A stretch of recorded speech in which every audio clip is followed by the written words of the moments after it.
नमस्कार बच्चों, आज हम लोग गैल्वेनिक सेल पढ़ने जा रहे हैं टॉपिक। तो आज का हमारा टॉपिक की हेडिंग डाल देते हैं हम लोग गैल्वेनिक सेल। क्या डाल देते हैं? Galvanic cell. बेटा पूरा पढ़ेंगे, इसके बैकग्राउंड के बारे में पढ़ेंगे, ये सेल के बारे में कैसे डिस्कवरी करी, कहां से आई, कैसे, जरा समझते हैं। देखो गैल्वेनिक सेल क्या है? वो डिवाइस जो किसी केमिकल एनर्जी को इलेक्ट्रिकल एनर्जी में कन्वर्ट करे, ऐसी सेल को बोलते हैं गैल्वेनिक सेल और वोल्टेज सेल। मेरी बात समझे? केमिकल एनर्जी को इलेक्ट्रिकल एनर्जी में जो सेल कन्वर्ट करे उसे बोला जाता है गैल्वेनिक सेल या वोल्टेज सेल, और जो इलेक्ट्रिकल एनर्जी को केमिकल एनर्जी में कन्वर्ट करे उसे बोला जाता है इलेक्ट्रोलाइटिक सेल। Electrolytic cell. मेरी बात समझिए, बहुत ध्यान से सुनना।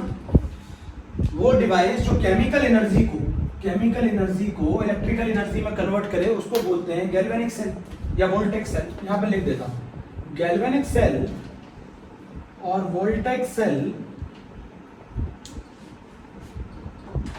गैल्वेनिक सेल और वोल्टेज सेल एक स्पॉन्टेनियस रिडॉक्स का एग्जांपल है। एक स्पॉन्टेनियस प्रोसेस है, आप लिख सकते हैं स्पॉन्टेनियस रिडॉक्स का एग्जांपल। आप बोलेंगे स्पॉन्टेनियस का क्या मतलब होता है? स्पॉन्टेनियस का मतलब है अपने आप होने वाले, अपने आप जो प्रोसेस होते हैं अपने आप, उनको बोला जाता है स्पॉन्टेनियस। तो गैल्वेनिक सेल के लिए डेल्टा जी की वैल्यू लेस देन 0 होती है। यह पॉइंट पकड़ के चलिए। आपको अच्छी तरह मालूम है थर्मोडायनेमिक्स में जो प्रोसेस स्पॉन्टेनियस होते हैं उनके लिए गिब्स एनर्जी चेंज जो होता है वो लेस देन 0 होता है या फिर नेगेटिव होता है। मेरी बात सुन ली। गैल्वेनिक सेल और voltage cell, the cell which convert chemical energy into electrical energy. Galvanic cell और वोल्टेज सेल एक स्पॉन्टेनियस रिडॉक्स का एग्जांपल है। बट स्पॉन्टेनियस प्रोसेस होता है, डेल्टा जी की वैल्यू ऑलवेज लेस देन 0 होगी। किसके लिए? गैल्वेनिक सेल के लिए। डेल्टा जी की वैल्यू ऑलवेज लेस देन 0 होगी। किसके लिए? गैल्वेनिक सेल के लिए। बहुत आसान है। गैल्वेनिक सेल के लिए डेल्टा जी की वैल्यू ऑलवेज लेस देन 0 होगी। इलेक्ट्रोलाइटिक सेल बेटा एक नॉन स्पॉन्टेनियस प्रोसेस है, एक नॉन स्पॉन्टेनियस प्रोसेस है। इलेक्ट्रोलाइटिक सेल के लिए डेल्टा जी की value greater than 0। Please note कर लो, डेल्टा जी की वैल्यू ग्रेटर देन 0। अब हम लोग डेफिनेशन भी लिख लेते हैं। आगे पूरा पॉइंट लिख लिया आपने, अब हम इसकी डेफिनेशन भी लिख लेते हैं। डिफाइन कैसे करेंगे गैल्वेनिक सेल को? The device which convert chemical energy into electrical energy by spontaneous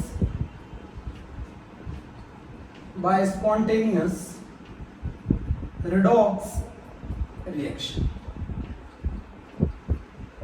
आपको मैं बता रहा हूं वो डिवाइस जो कि केमिकल एनर्जी को इलेक्ट्रिकल एनर्जी में कन्वर्ट करता है, क्या कराता? स्पॉन्टेनियस रिडॉक्स रिएक्शन कराता। उस डिवाइस को बोला जाता है गैल्वेनिक सेल। गैल्वेनिक सेल समझ में आ रहा है? गैल्वेनिक सेल का मतलब है वो डिवाइस जो क्या करता है, कन्वर्ट करता है केमिकल एनर्जी को इलेक्ट्रिकल एनर्जी में, क्या करके? स्पॉन्टेनियस रिडॉक्स रिएक्शन करा के। स्पॉन्टेनियस रिडॉक्स रिएक्शन कराने से जो केमिकल एनर्जी जनरेट होती है उसको इलेक्ट्रिकल एनर्जी में कन्वर्ट करता है, उस डिवाइस को कहा जाता है गैल्वेनिक सेल। चलिए आप लोगों के लिए एक और डेफिनेशन लिख देता हूं। गैल्वेनिक सेल के अंदर, मैं हिंदी में भी लिख देता हूं बेटा ना, गैल्वेनिक सेल के अंदर कुछ केमिकल रिएक्शन कराकर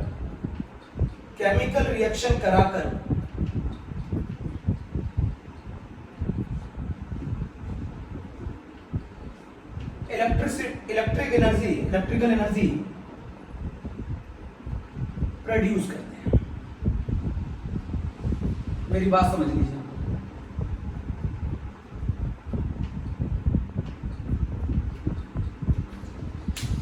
तो सबसे पहले गैल्वेनिक सेल और वोल्टेक सेल क्या है? वो सेल, वो डिवाइस जो केमिकल एनर्जी को इलेक्ट्रिकल एनर्जी में कन्वर्ट करता है बाय स्पॉन्टेनियस रिडॉक्स कराकर। स्पॉन्टेनियस का मतलब होता है जो अपने आप होती है। गैल्वेनिक सेल के लिए डेल्टा जी की वैल्यू ऑलवेज लेस देन 0 होगी, क्योंकि गैल्वेनिक सेल एक स्पॉन्टेनियस रिडॉक्स का एग्जांपल है।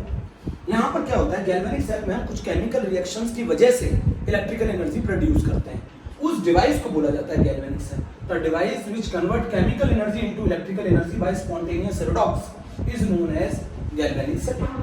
पूरा इतना क्लियर है तो आगे चले। यहाँ पर एक पॉइंट लिखना चाहता हूँ, यहाँ पर एक पॉइंट आप लोगों के लिए लिखना चाहता हूँ, यहाँ पर एक पॉइंट लिखना चाहता हूँ। गैल्वेनिक सेल एक इनडायरेक्ट रिडॉक्स का एग्जांपल है। आप बोलेंगे इनडायरेक्ट रिडॉक्स का क्या मतलब है? इनडायरेक्ट रिडॉक्स का मतलब है oxidation and reduction takes place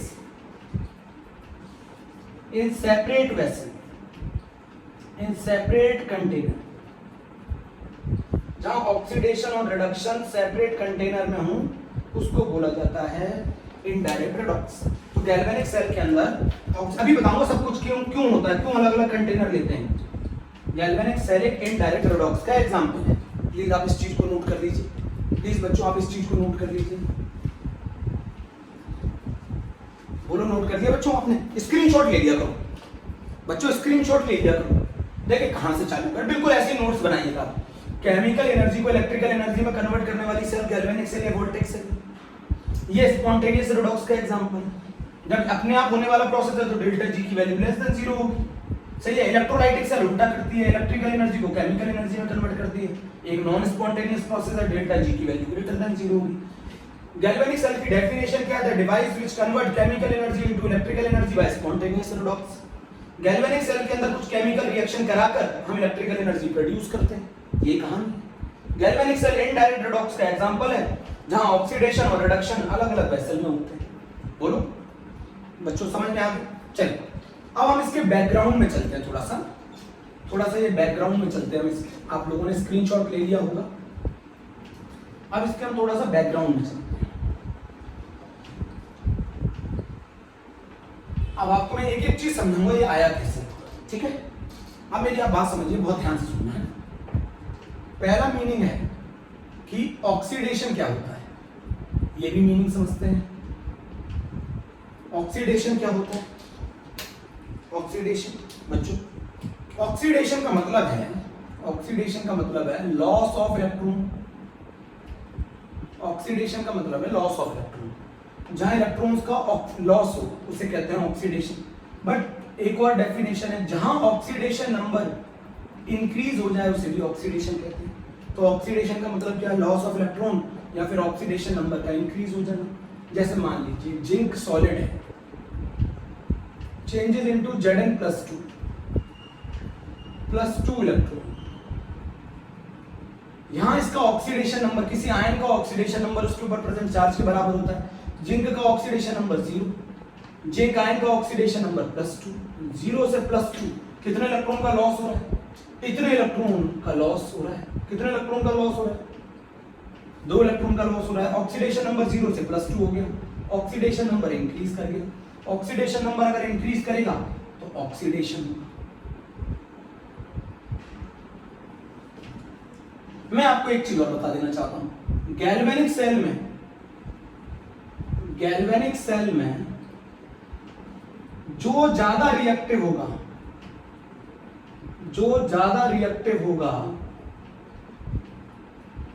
वो इलेक्ट्रॉन लूज करेगा। आप ये पॉइंट लिख लीजिएगा ना, जो ज्यादा रिएक्टिव होगा वो इलेक्ट्रॉन लूज करेगा। तो फिर मजबूरी क्या बनती है? तो फिर दूसरे को क्या करने पड़ेंगे? मजबूरी में फिर दूसरे को इलेक्ट्रॉन गेन करने पड़ेंगे।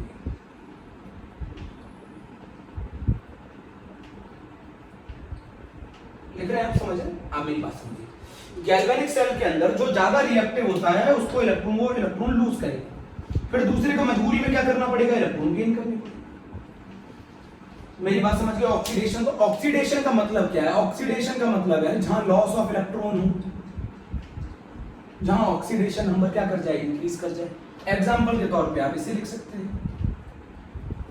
बेसिक पे जा रहे हैं। ऑक्सीडेशन का मतलब होता है जहां लॉस ऑफ इलेक्ट्रॉन, बच्चों मेरी बात समझ रहे हैं? अब मेरी बात समझिए। रिडक्शन, क्या मीनिंग है रिडक्शन? रिडक्शन क्या होता है? रिडक्शन होता है गेन ऑफ इलेक्ट्रॉन। रिडक्शन होता है गेन ऑफ इलेक्ट्रॉन। रिडक्शन होता है जहां पर ऑक्सीडेशन नंबर डिक्रीज हो जाए, जहां ऑक्सीडेशन नंबर घट जाए उसे रिडक्शन कहते हैं। Reduction is gain of electron जहां ऑक्सीडेशन नंबर कम हो जाए। जैसे मान लो सिल्वर प्लस ने एक इलेक्ट्रॉन गेन किया और चेंज हो गया Ag में। सिल्वर प्लस ने एक इलेक्ट्रॉन गेन किया और चेंज हो गया Ag में। तो यहाँ अगर मैं देखूं तो कितने इलेक्ट्रॉन का रिडक्शन हुआ है? एक इलेक्ट्रॉन गेन किया है, एक इलेक्ट्रॉन गेन किया है। मेरी बात समझ रहे हैं? इसने एक इलेक्ट्रॉन खाया है, सिल्वर आयन ने एक इलेक्ट्रॉन खाकर किसमें कन्वर्ट हो गया? Ag गेन किया एक। यहाँ इसका ऑक्सीडेशन नंबर +1, यहाँ इसका ऑक्सीडेशन नंबर 0, तो ऑक्सीडेशन नंबर कम हो गया। इसी प्रोसेस को बोलते हैं रिडक्शन।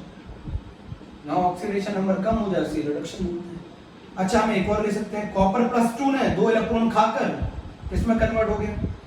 Cu में। तो यहाँ इसका ऑक्सीडेशन नंबर +2, यहाँ इसका ऑक्सीडेशन नंबर 0, तो ऑक्सीडेशन नंबर क्या हो गया बेटा? कम। इसको रिडक्शन कहेंगे। नोट कर लो, रिडक्शन कहेंगे। रिडक्शन का मतलब क्या है? Gain of electron. रिडक्शन का मतलब है, ये पॉइंट मैंने ये जो मैं लिख रहा हूँ अंडरलाइन करके, ये आप लोग लिख लीजिएगा, ये मेन पॉइंट है। गैल्वेनिक सेल के अंदर जो ज्यादा रिएक्टिव होगा वो इलेक्ट्रॉन लूज करेगा, और जो फिर दूसरे को मजबूरी में इलेक्ट्रॉन क्या करने पड़ेंगे? गेन करने पड़ेंगे। इतना पॉइंट आप लिख लीजिए। रिडक्शन का मैंने बता दिया, ऑक्सीडेशन नंबर का कम हो जाए। माफ कर दो, आपको मैं बता दूं, यहां पर मैं जो लिख रहा हूं वो पॉइंट समझना आपको है। मेरे पॉइंट समझना आप ध्यान से। ऑक्सीडेशन हाफ से, ऑक्सीडेशन हाफ में इलेक्ट्रॉन दिखते हैं, इलेक्ट्रॉन दिखेंगे। रिडक्शन हाफ में भी, रिडक्शन हाफ में भी इलेक्ट्रॉन दिखेंगे। रिडक्शन हाफ में भी इलेक्ट्रॉन दिखेंगे, ऑक्सीडेशन हाफ में भी इलेक्ट्रॉन दिखेंगे। बट मैं आपको बता दूं, रिडॉक्स के अंदर नेट सेल रिएक्शन में, रिडॉक्स में इलेक्ट्रॉन्स नहीं दिखते। इसका मतलब समझते हैं, कैंसिल हो जाते हैं इलेक्ट्रॉन्स नहीं दिखते। इलेक्ट्रॉन्स नहीं दिखते हैं रिडॉक्स के अंदर। कैसे, क्या मतलब है समझते हैं। जैसे मान लीजिए जिंक ने 2 इलेक्ट्रॉन लूज किए, किसमें कन्वर्ट हुआ? Zn+2, aqueous +2 electron. मेरी बात समझो, जिंक ने 2 इलेक्ट्रॉन लूज किए, Zn+2 इलेक्ट्रॉन। कॉपर ने 2 इलेक्ट्रॉन गेन किए, Cu+2 2 इलेक्ट्रॉन। मेटल कभी गेन नहीं करता, मेटल आयन इलेक्ट्रॉन गेन करता है। मेटल कभी गेन नहीं करता electron, metal ion electron gain करता है। मेटल कभी इलेक्ट्रॉन गेन नहीं करता, metal ion electron gain. Metal तो बने ही इलेक्ट्रॉन लूज करने के लिए। Cu+2 इलेक्ट्रॉन चेंजेस इनटू, प्यारे बच्चों, Cu एक्वस। ये ऊपर वाली रिएक्शन ऑक्सीडेशन, नीचे वाली रिडक्शन। ऑक्सीडेशन और रिडक्शन को कंबाइन कर दो, जोड़ दो। ऑक्सीडेशन और रिडक्शन को कंबाइन कर दो, जोड़ दो।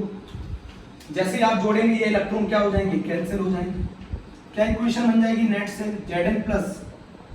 Zn+Cu+2 aqueous converted into Zn+2 aqueous plus Cu।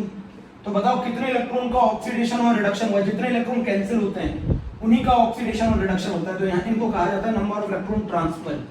तो इस रिडॉक्स रिएक्शन के अंदर जो नंबर ऑफ इलेक्ट्रॉन ट्रांसफर हुए हैं वो 2 हुए।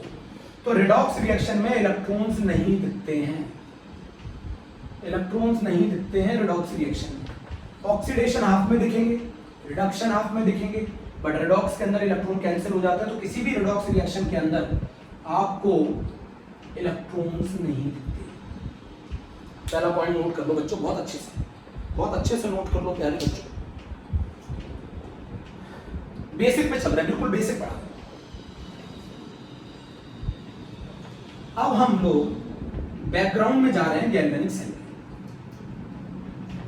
गैल्वेनिक सेल के बैकग्राउंड में जाए। अब आप देखेंगे क्या, शुरुआत में साइंटिस्टों ने ये स्टार्टिंग कैसे की होगी? शुरुआत में साइंटिस्टों ने क्या किया होगा? एक कंटेनर लिया होगा, इस कंटेनर के अंदर ब्लू कलर का सॉल्यूशन एक्वस कॉपर सल्फेट लिया होगा, एक्वस कॉपर सल्फेट, जिसका कलर कैसा होता है बेटा? ब्लू। बोलो, एक सॉल्यूशन लिया होगा जिसका एक्वस कॉपर सल्फेट का, उसके अंदर एक जिंक रॉड को डिप कर दिया होगा। किसको डिप किया? जिंक रॉड को डिप कर दिया। मैंने एक सॉल्यूशन लिया एक्वस कॉपर सल्फेट का जिसका कलर ब्लू है, और उसके अंदर मैंने एक जिंक रॉड को क्या कर दिया बेटा? डिप कर दिया। सुन लिया आपने ध्यान से? अब बताइए क्या ऑब्जर्वेशन दिखी? ऑब्जर्वेशन क्या दिखी साइंटिस्टों को?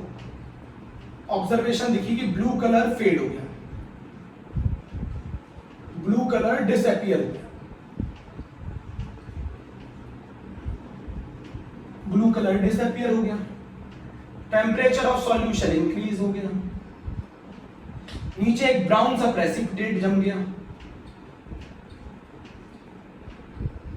अब ये ऑब्जर्वेशन साइंटिस्टों ने नोट की कि ब्लू कलर डिसअपियर हो गया, टेम्परेचर इंक्रीज कर गया, ब्राउन प्रेसिपिटेट फॉर्म हो गया सॉल्यूशन के अंदर।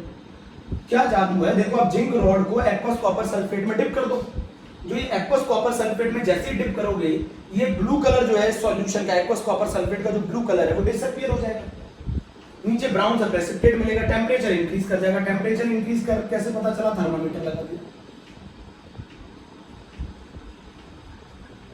थर्मोमीटर लगा दिया, जिसने हमें किसका इफेक्ट बताया? टेम्परेचर। आप समझते हैं सब हुआ क्या?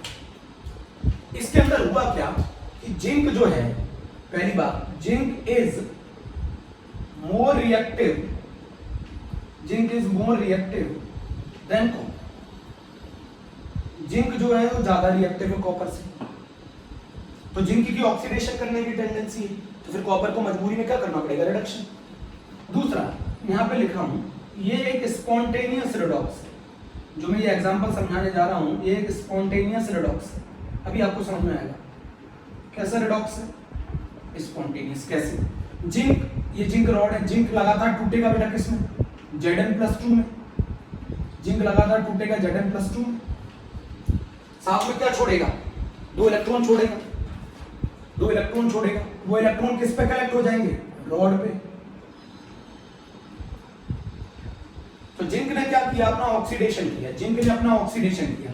तो जिंक ने अपना ऑक्सीडेशन किया, तो जिंक किस में कन्वर्ट हो गया? Zinc is converted into Zn+2 aqueous +2। Zinc ने अपना ऑक्सीडेशन किया, किसमें कन्वर्ट हुआ? किसमें कन्वर्ट हुआ? Zn+2 इलेक्ट्रॉन में ऑक्सीडेशन किया। बोलो, जिंक ने अपना ऑक्सीडेशन किया, कन्वर्ट हुआ Zn+2 इलेक्ट्रॉन। सॉल्यूशन में प्रेजेंट, सॉल्यूशन में कौन प्रेजेंट है? Copper sulphate. कॉपर सल्फेट का मतलब क्या है? सॉल्यूशन में कौन प्रेजेंट है? कॉपर+2 सल्फेट माइनस कॉपर+2। इन 2 इलेक्ट्रॉन जो जिंक ने लूज किए उनको गेन करेगा। कॉपर+2 2 इलेक्ट्रॉन गेन करके किसमें कन्वर्ट हो जाएगा? कॉपर में। ये कर दिया रिडक्शन। जिंक ने 2 इलेक्ट्रॉन लूज किए, Zn+2 में कन्वर्ट हुआ, 2 इलेक्ट्रॉन रॉड पे छोड़े। कॉपर+2 जो कि सॉल्यूशन में प्रेजेंट था, उसने इन 2 इलेक्ट्रॉन को गेन किया, किसमें कन्वर्ट हुआ? कॉपर में। तो ये जो ब्राउन कलर का प्रेसिपिटेट जमता है, ये कॉपर का होता है। पहला एक आंसर मिल गया। जो ये ब्राउन कलर का प्रेसिपिटेट फॉर्म होता है कंटेनर में, वो किसका होता है? कॉपर का होता है। ये रिडक्शन हो गया। अब जरा मुझे बताइए, अगर मैं रिडॉक्स रिएक्शन बताऊं तो ये 2 इलेक्ट्रॉन कैंसिल, 2 इलेक्ट्रॉन कैंसिल हो गए बेटा, बोलो जल्दी। Zn+Cu+2 changes into Zn+2 plus Cu। बोलो, this is spontaneous redox reaction। समझ रहे हैं ना? This is a spontaneous redox reaction. मेरी बात समझो, बहुत ध्यान से मेरी बात समझो। This is a spontaneous redox reaction. अब जरा मेरी बात सुनो, होता क्या है सॉल्यूशन के अंदर जिंक जो होगा, जिंक डिस्प्लेस, जिंक क्या कर रहा है? डिस्प्लेस कर रहा है कॉपर को सॉल्यूशन से। Zinc displace copper from solution. Zinc क्या कर रहा है? डिस्प्लेस कर रहा है कॉपर को। क्या कहने का मतलब है?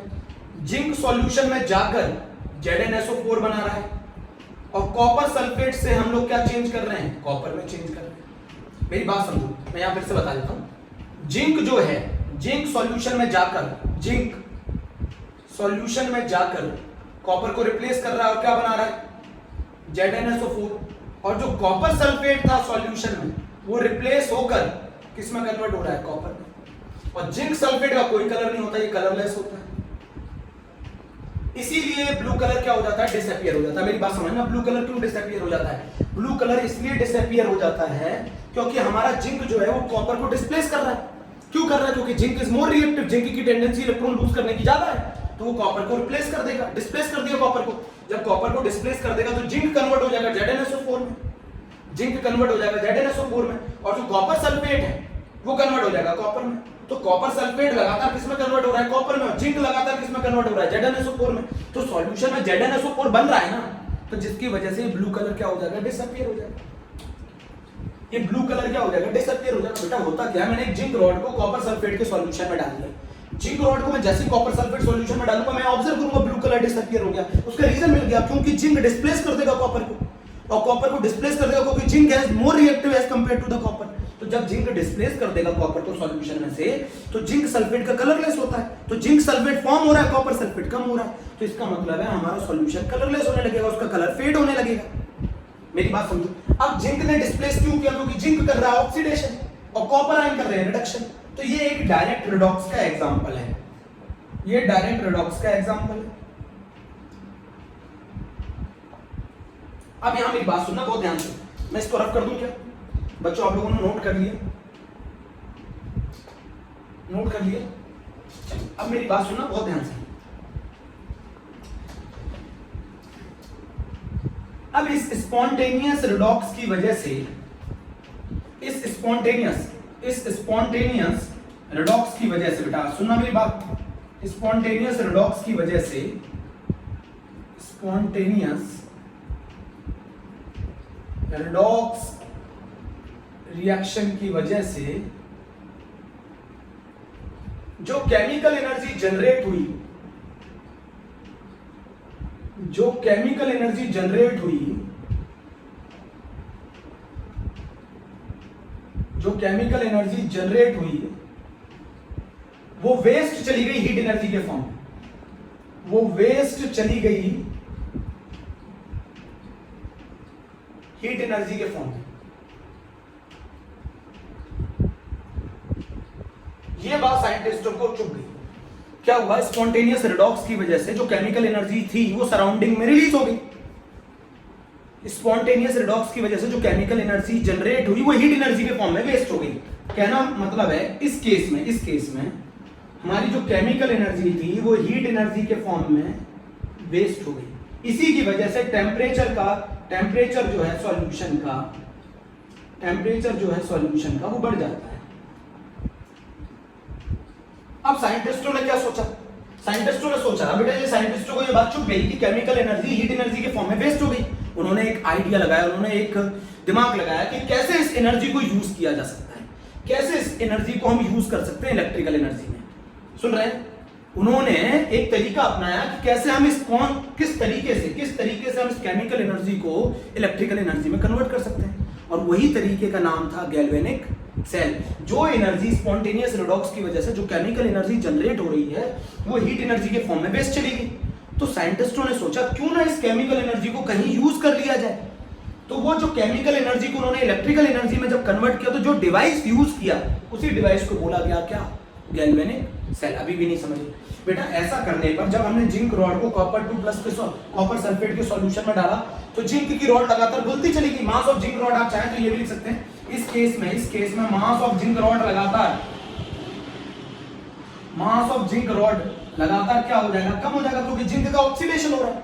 जिंक का ऑक्सीडेशन हो रहा है तो Zn+2 के फॉर्म में सॉल्यूशन में आ रहा है, 2 इलेक्ट्रॉन छोड़ रहा है। कॉपर+2 जो सॉल्यूशन में था वो इन 2 इलेक्ट्रॉन को गेन करके कॉपर में कन्वर्ट हो रहा है। तो सॉल्यूशन में कॉपर+2 की कंसंट्रेशन कम हो रहा है, सही है, और सॉल्यूशन के अंदर जिंक+2 का कंसंट्रेशन बढ़ रहा है। तो जिंक इज मोर रिएक्टिव, तो mass of zinc rod is decreases क्योंकि जिंक का ऑक्सीडेशन हो रहा है। ऐसा करने से स्पॉन्टेनियस रिडॉक्स की वजह से यहां जो केमिकल एनर्जी जनरेट हुई, मैं यहां लिख दूं क्या? Zinc is more reactive. मैंने यहां लिख दिया बेटा जिंक इज मोर रिएक्टिव वो क्या करेगा, इलेक्ट्रॉन लूज करेगा। जिंक इज मोर रिएक्टिव, वो इलेक्ट्रॉन लूज करेगा, उसकी टेंडेंसी इलेक्ट्रॉन लूज करने की, तो दूसरे की अपने आप ही टेंडेंसी होगी इलेक्ट्रॉन गेन करने। तो जिंक लगातार Zn+2 के फॉर्म में सॉल्यूशन में जा रहा है, सॉल्यूशन में जाके Zn+2 जिंक सल्फेट बना रहा है, कॉपर सल्फेट में से कॉपर को डिस्प्लेस कर रहा है, जिसकी वजह से ब्लू कलर फेड हो रहा है। ऐसा करने से स्पॉन्टेनियस रिडॉक्स की वजह से जो केमिकल एनर्जी थी जनरेट हो रही थी, वो वेस्ट चली गई हीट एनर्जी के फॉर्म में। तो साइंटिस्टों ने एक तरीका निकाला कि किस तरीके से स्पॉन्टेनियस रिडॉक्स रिएक्शन की वजह से जो केमिकल एनर्जी प्रोड्यूस हुई है उसको हम कैसे कन्वर्ट कर सकते हैं इलेक्ट्रिकल एनर्जी में। उसी डिवाइस को बोला गया गैल्वेनिक सेल। मेरी बात समझ गया, पूरी कहानी आप समझ लीजिए। मैं कहां से, ये बैकग्राउंड है बेटा, ये समझने के लिए बैकग्राउंड है कि जिंक की रॉड क्या करेगी, अपना ऑक्सीडेशन करेगी, क्योंकि zinc is more reactive, it having more tendency to lose the electron. अब जिंक लगातार इलेक्ट्रॉन लूज कर रहा है, Zn+2 के फॉर्म में सॉल्यूशन में आ रहा है। कॉपर+2 जो कि सॉल्यूशन रिप्रेजेंट था, वो इन दो इलेक्ट्रॉन को गेन करेगा जो जिंक ने लूज किए। एक स्पॉन्टेनियस रिडॉक्स होगी।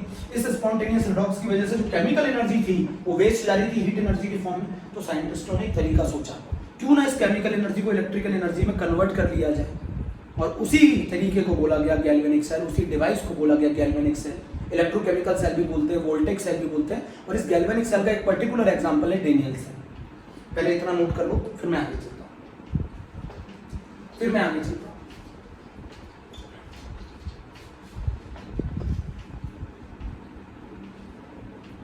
अब क्या करना है बेटा, मैं आपको पूरा एक सेटअप बताऊं। आप गैल्वेनिक सेल में क्या करेंगे, एक कंटेनर लेंगे, मैं गैल्वेनिक सेल का सेटअप कर रहा हूं। आप गैल्वेनिक सेल में एक कंटेनर लेंगे, एक सेपरेट कंटेनर लेंगे इधर, एक इधर। यहां पर आप लेंगे एक जिंक रॉड, जिस मेटल की रॉड होगा उसी का इलेक्ट्रोलाइटिक सॉल्यूशन होगा। मैं आपको पहले ही बता दूं, बच्चे क्वेश्चन पूछते हैं सर जिस मेटल की रॉड है उसी का इलेक्ट्रोलाइटिक सॉल्यूशन क्यों? क्योंकि अगर आपने किसी दूसरे इलेक्ट्रोलाइटिक सॉल्यूशन में डाल दिया तो ये रिएक्टिव हो जाएगा। अभी तो पढ़ा आपने, जिंक को अगर मैं कॉपर सल्फेट में डाल दूंगा तो वो ZnSO4 में कन्वर्ट होने लगेगा, और कॉपर सल्फेट में जो कॉपर था वो कॉपर आयन जो थे वो कॉपर में कन्वर्ट होने लगेंगे। बेटा जिस मेटल की रॉड ली जाती है उसी का सॉल्यूशन लिया जाता है, वरना वो मेटल रॉड उस सॉल्यूशन में रिएक्टिव हो जाएगी। मेरी बात समझ रहे हैं ना? तो ये मैंने ले लिया जिंक रॉड, और ये ले लिया मैंने ZnSO4 का सॉल्यूशन, और ये है बेटा मेरी जिंक रॉड। मेरी बात समझ रहे हैं? ये मैंने एक इलेक्ट्रॉन के लिए पाथ बनाया है। यहां पर आप चाहो तो एक वोल्ट मीटर लगा दो जो हमें बताएगा कि करंट फ्लो हो रहा है कि नहीं हो रहा है। दूसरा, बहुत आसान सा सेटअप है बच्चों, बहुत आराम से आप लोग सीखेंगे। ये मैंने एक कॉपर की रॉड ले ली, और कॉपर की रॉड ले लिया मैंने कॉपर सल्फेट के सॉल्यूशन। कॉपर की रॉड ले लिया मैंने कॉपर सल्फेट के सॉल्यूशन में, और जिंक की रॉड ले लिया मैंने ZnSO4 के सॉल्यूशन में। पहले सेटअप कर लिया। यहां चाहो तो आप एक बल्ब लगा दो, ऐसा अच्छा थोड़ा समझ में आएगा। ये बल्ब लगा दो। ये कॉपर की रॉड है, कॉपर सल्फेट का सॉल्यूशन है। ये जिंक रॉड है ZnSO4 के सॉल्यूशन में। सही है बेटा, प्यारे बच्चों पूरा नोट कर लिए यहां तक। ये जिंक की रॉड है, ये कॉपर की रॉड है। जिंक क्या करेगा, जिंक, फिर मैंने वही कहानी बोली, यहां पे लिख रहा हूं zinc is more reactive, zinc is more reactive than copper. Zinc की क्या टेंडेंसी होगी, इलेक्ट्रॉन लूज करने की। तो ये जो जिंक है ये क्या करेगा, टूटेगा Zn+2 के फॉर्म में, और इलेक्ट्रॉन क्या छोड़ेगा, 2 इलेक्ट्रॉन छोड़ेगा, जो कि कहां कलेक्ट होंगे, रॉड पर, जो कि रॉड पे कलेक्ट होंगे। जिंक किसमें टूटेगा, Zn+2 में टूटेगा। Zn+2 सॉल्यूशन में जाएगा क्योंकि जिंक ऑक्सीडेशन करेगा, तो Zn converted into Zn+2 electron aqueous. ये क्या कर दिया, जिंक ने अपना ऑक्सीडेशन कर दिया। पूरी कहानी बता रहा हूं, जिंक ने अपना ऑक्सीडेशन कर दिया, किसमें कन्वर्ट हो गया, Zn+2, और वो दो बेटा इलेक्ट्रॉन तो सॉल्यूशन में नहीं जाएंगे ना। जिंक लगातार टूटेगा Zn+2 में, Zn+2 सॉल्यूशन में गया, क्या छोड़ दिया उसने, इलेक्ट्रॉन छोड़े। इलेक्ट्रॉन रॉड पे कलेक्ट होने के कारण ये रॉड, इलेक्ट्रॉन जिस रॉड पे कलेक्ट होने के कारण ये रॉड कैसी चार्ज हो जाएगी, नेगेटिव चार्ज हो जाएगी। एक और तरीका बताता हूं, इलेक्ट्रॉन जहां से निकलते हैं वो नेगेटिव होता है, जहां पर रिसीव होते हैं वो पॉजिटिव होता है। आपको मालूम है ना बैटरी में, इलेक्ट्रॉन जहां से निकलते हैं वो नेगेटिव टर्मिनल होता है, जहां रिसीव होते हैं वो पॉजिटिव होते हैं। तो इलेक्ट्रॉन को यहां से पाथ मिल गया, इलेक्ट्रॉन को एक पाथ मिल गया, इलेक्ट्रॉन को एक पाथ मिल गया। जहां ऑक्सीडेशन होता है गैल्वेनिक सेल में वो बोला जाता है एनोड, जहां ऑक्सीडेशन होता है गैल्वेनिक सेल में वहां बोला जाता है एनोड। तो जिंक का ऑक्सीडेशन हो गया, zinc converted into Zn+2 electron, तो जिंक कन्वर्ट हुआ Zn+2 में, उसने 2 इलेक्ट्रॉन छोड़े, वो इलेक्ट्रॉन कहां मूव करते हुए कॉपर की रॉड की तरफ आए। अब सुनो, कॉपर गेन नहीं कर सकता इलेक्ट्रॉन, मेटल की टेंडेंसी होती है इलेक्ट्रॉन लूज करने की। अब इस सॉल्यूशन के अंदर कौन प्रेजेंट है? इस सॉल्यूशन में Copper+2 भी प्रेजेंट है, सल्फेट भी प्रेजेंट है। तो जिंक अपना ऑक्सीडेशन कर रहा है, लगातार जिंक टूट रहा है, Zn+2 इलेक्ट्रॉन है, Zn+2 लगातार सॉल्यूशन में जा रहा है, लगातार सॉल्यूशन में जा रहा है। यहां पर सॉल्यूशन के अंदर यहां इस रॉड पे कौन कलेक्ट होगा? इलेक्ट्रॉन। अब इस Copper+2 जो कि सॉल्यूशन में प्रेजेंट है, ये 2 इलेक्ट्रॉन गेन करके अपना रिडक्शन करेगा और कन्वर्ट हो जाएगा कॉपर में। Copper+2 ये 2 इलेक्ट्रॉन गेन करेगा और कन्वर्ट हो जाएगा कॉपर में। जेटा Zinc+2 ने 2 इलेक्ट्रॉन लूज किए, वो इलेक्ट्रॉन यहां आके रिसीव हुए, कॉपर उन्हें गेन नहीं करेगा। कौन गेन करेगा? Copper+2 जो सॉल्यूशन में प्रेजेंट है वो 2 इलेक्ट्रॉन गेन करके कॉपर में कन्वर्ट होगा, वो कॉपर किस पे रॉड पे क्या हो जाएगा? डिपॉजिट हो जाएगा। मेरी बात समझ में आई? तो Copper+2 2 इलेक्ट्रॉन गेन करके कॉपर में कन्वर्ट हो रहा है, जिंक 2 इलेक्ट्रॉन लूज करके। और ये बल्ब क्या करने लगेगा? बट जो ये बल्ब क्या करने लगेगा? ये बल्ब ग्लो करने लगेगा, ये बल्ब ग्लो करने लगेगा। पर क्या होगा? धीरे धीरे ये बल्ब जलना बंद हो जाएगा, धीरे धीरे ये बल्ब जलना बंद हो जाएगा, थोड़ी देर के बाद ये बल्ब बुझ जाएगा। मैंने क्या बोला? जैसे जिंक ऑक्सीडेशन कर रहा है, कॉपर रिडक्शन कर रहा है, थोड़ी देर के लिए बल्ब जलेगा, उसके बाद धीरे धीरे ये बल्ब क्या बंद कर जाएगा? बंद कर जाएगा। तो आप पूछेंगे ऐसा क्यों हुआ? बेटा जिंक ने लगातार ऑक्सीडेशन किया, तो जिंक लगातार टूट रहा है Zn+2 में, +2 इलेक्ट्रॉन में, तो जिंक ऑक्सीडेशन कर रहा है। Copper+2 electron changes into copper, तो सॉल्यूशन में प्रेजेंट Copper+2 वो 2 इलेक्ट्रॉन गेन करके, बेटा इसको कहते हैं, जहां पे रिडक्शन होता है गैल्वेनिक सेल में उसको कहा जाता है कैथोड, और वो कैसा टर्मिनल होता है? पॉजिटिव। ये मेटल रॉड पॉजिटिव टर्मिनल है, ये नेगेटिव टर्मिनल है। मेरी बात समझो, इलेक्ट्रॉन जहां से निकलते हैं वो नेगेटिव टर्मिनल होता है, इलेक्ट्रॉन जहां रिसीव होते हैं वो पॉजिटिव टर्मिनल होता है। एक तरीका तो ये है। दूसरा तरीका, जिंक जैसे ही लगातार इलेक्ट्रॉन लूज करेगा Zn+2 में चेंज होगा, Zn+2 सॉल्यूशन में जाएगा, 2 इलेक्ट्रॉन छोड़ेगा, रॉड पे इलेक्ट्रॉन इकट्ठा हो रहे हैं, इसलिए ये रॉड को नेगेटिवली चार्ज कराएंगे। मेरी बात समझिए पूरी ध्यान से। गैल्वेनिक सेल में जो नेगेटिव टर्मिनल है वो एनोड है, जहां पर ऑक्सीडेशन हो रहा है, और गैल्वेनिक सेल के अंदर जहां रिडक्शन हो रहा है वो कैथोड है, और वो कैसा टर्मिनल है? पॉजिटिव। इतनी भी बात समझ आ गई? मेरा क्वेश्चन समझो, थोड़ी देर के बाद ये बल्ब जलना बंद हो जाएगा। अभी आपने एक क्वेश्चन ये पूछा था, मेटल को रॉड को उसी के सॉल्यूशन में क्यों लेते हैं, अलग सॉल्यूशन क्यों नहीं लेते? मेटल की रॉड को उसी के सॉल्यूशन में इसलिए लेते हैं क्योंकि अगर आपने दूसरा सॉल्यूशन ले लिया तो मेटल रॉड रिएक्टिव हो जाएगी। सुन रहे हैं? मेटल रॉड रिएक्टिव हो जाएगी, रिएक्ट कर जाएगी। तो यहां पर मैंने क्या किया? जिंक की रॉड को Zn+2 के सॉल्यूशन में लिया।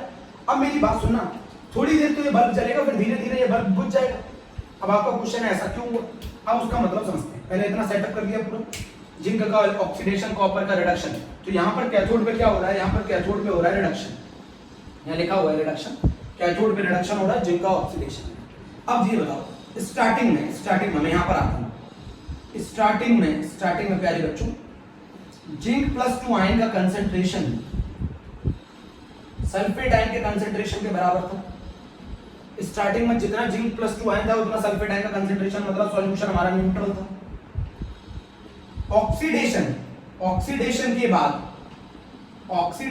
बाद बच्चों मेरी बात समझना, क्यों मैं बताने जा रहा हूं।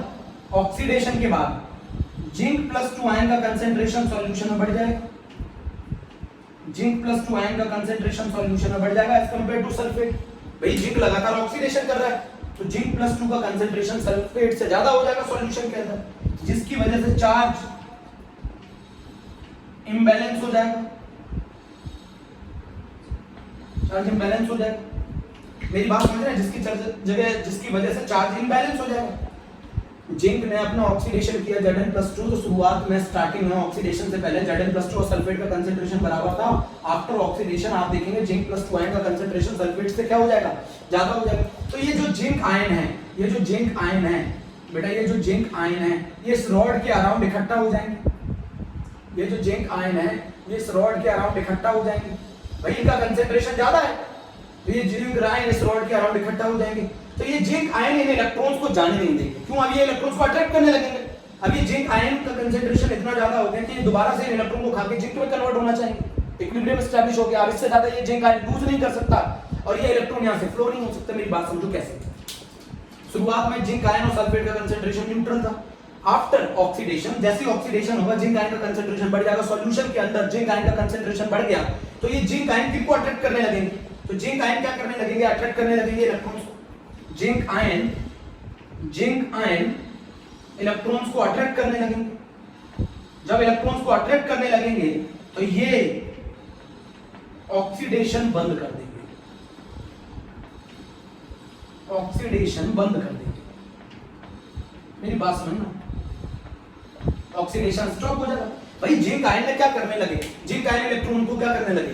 एक्सेप्ट करने लगे, इनको अट्रैक्ट करने लगे, तो ये इलेक्ट्रॉन यहां से फ्लो नहीं कर पाएंगे।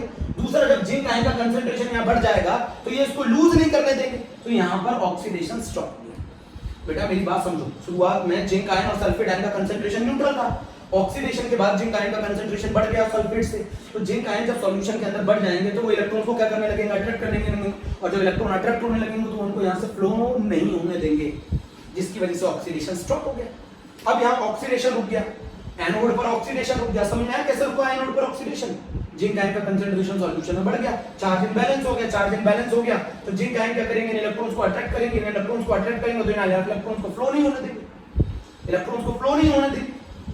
मेरी बात समझो, इलेक्ट्रॉन्स को फ्लो नहीं होने देंगे।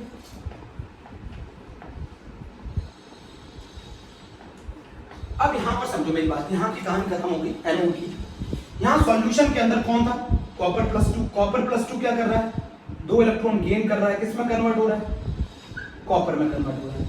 कॉपर प्लस 2 2 इलेक्ट्रॉन गेन करके किसमें कन्वर्ट हो रहा है? कॉपर में। तो यहां क्या प्रोसेस चल रहा था बेटा? यहां प्रोसेस चल रहा था रिडक्शन। तो फिर वही कहानी सुनो, फिर वही कहानी।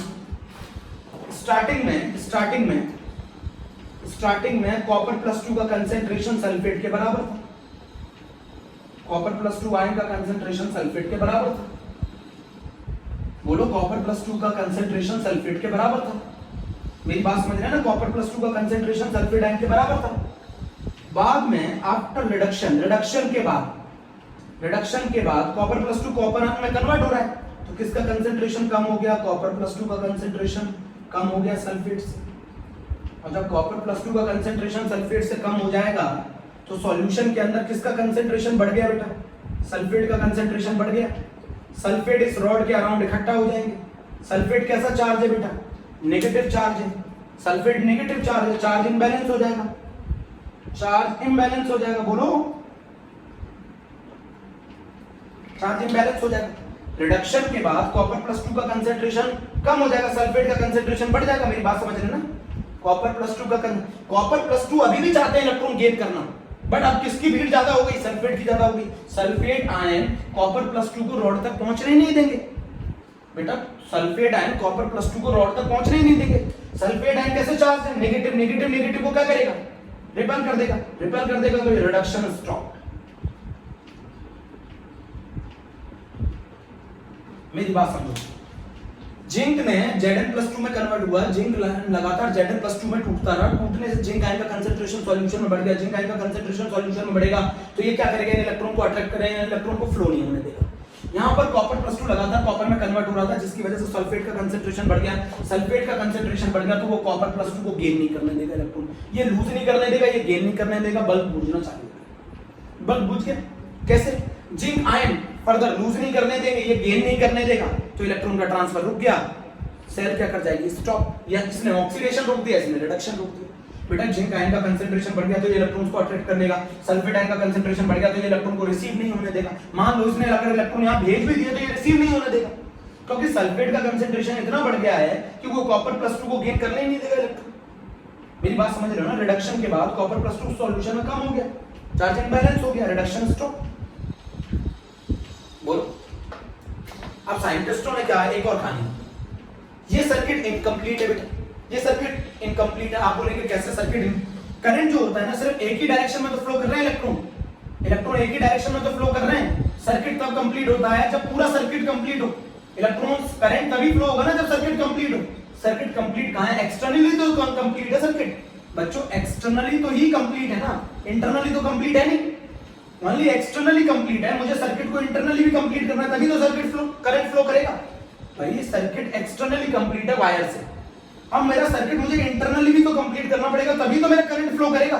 करंट, क्योंकि करंट ऑलवेज कहां फ्लो करता है?